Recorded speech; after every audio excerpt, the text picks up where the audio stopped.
MNA مبارک زیب او د عمران خان ملاقات الحمدلله نن په اډیاله جیل کې وشو او د MNA مبارک زیب صاحب پر د ارمان او جزه د عمران خان سره میلاو شو نو الحمدلله هغه ملاقات وشو د MNA مبارک زیب صاحب هغه ارمان پوره شو.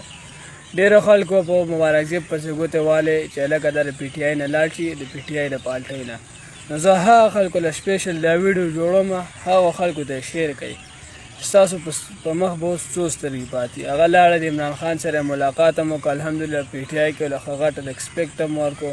هغه خلکو تاریان هم کوم چې مبارک زیب پسې ګوتې والې چې د PTI د پالټۍ نه لاړ شي الحمدلله هغه نن ملاقات اډیاله جیل کې د عمران خان سره وکړو. تصویران به هم انشاءالله ماښام راشي ویډیوګانې ټول دا ویډیو شیر کړئ. چا چې هم پسې ګوتې والې چا مبارک زیب ته سپک نظر کوو سپیشل هغه خلکو ته دا ویډیوګانې شیر کړئ چې هغو ته پته ولګي چې مبارک زیب کم عزت دی او کم ریسپیکټ دی په پالټۍ کې.